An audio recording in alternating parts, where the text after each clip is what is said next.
Jamal Murray had the most embarrassing moment of his career while on the bench. Game 2 against Minnesota. Nuggets were getting demolished. Karl Anthony Towns punishing Jamal in the post. So when Cat got physical with his teammates, Murray got so upset at the refs he threw a heating pad on the court during the game.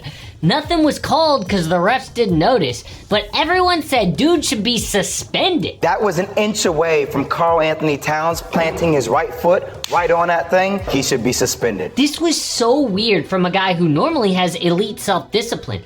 What happened?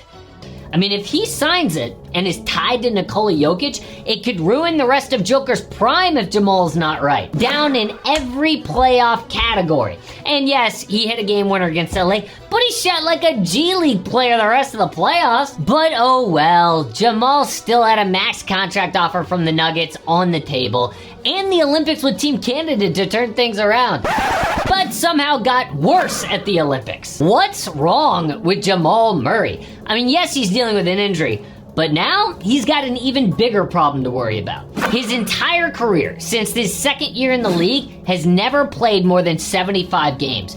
And what about the theory that, look at Team Serbia, those guys look like prime Steph through 3 quarters because of Joker. And if he and Donovan Mitchell traded insane shots in the first round, but Jamal scored 143 points in just 3 games.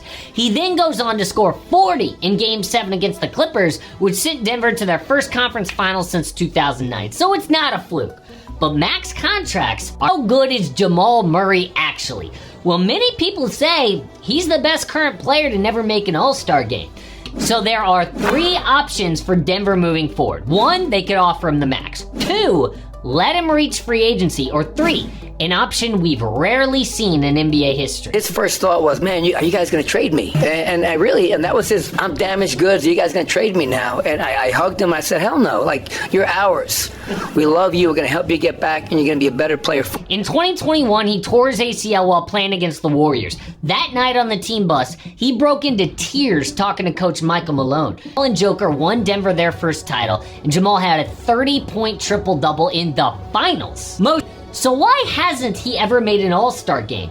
All-Star numbers, the narrative of just winning a championship, and many people blame his dad. Was obsessed with Bruce Lee and adapted his martial arts drills to basketball. So Jamal had to meditate before games to visualize each shot. Did push-ups in the snow to develop toughness. Balanced a cup of hot tea on his thigh during workouts.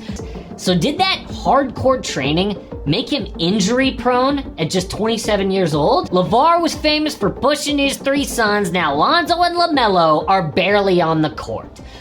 He went from rural Canada, where no one ever makes it out, to the number 7 pick. So if Jamal always comes back from adversity, how's this any different? I mean, the Nuggets had to let go of Bruce Brown after winning the championship, KCP the year after that. So if they max out Jamal and he disappoints, it kills the team. But there's one way around that, which is why players now hate Jalen Brunson.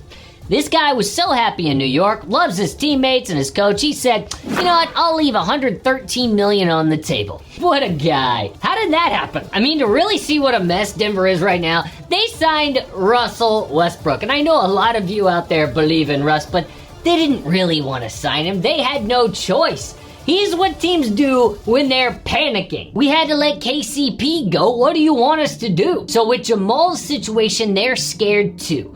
On June 27th, Shams reported Denver and Jamal were working toward a 4-year, $209 million max contract. Sides expect agreement. Is the Nuggets said, oh, we'll sign it after the Olympics when you come back. Then they saw how bad he was, and they were like, so now they are stuck with 2 options. They can either cave and max him out, risk it, which is also a risk. Which means if the contract isn't signed before the season starts, this could be his last year in Denver. What could they get for Jamal Murray with 1 year left? Zach LaVine, Trae Young? I think the perfect scenario is De'Aaron Fox. But they're not going to get a better replacement than Jamal Murray realistically. I know Jokic makes people better, but there's no guarantee the chemistry will be the same. So they get Jamal to take less money by saying, hey, Aaron Gordon is up for a new contract next year too. Don't you like playing with Aaron? You wouldn't want to see him go, would you? But if I was a Nuggets fan, I would be really upset with my front office. I mean, none of this even happens without two big mistakes they made. First, they signed Michael Porter Jr. to a max contract. Why? And they gave Zeke Naji $8 million a year for a guy who barely plays. If it wasn't for that, I think they just signed Jamal in a heartbeat. And they don't let KCP go. But with this new CBA rule, you cannot make mistakes. But teams are about to gamble on the number 1 NBA draft pick. Everyone thinks, oh, for sure it's going to be Cooper Flag, but Subscribe to my channel.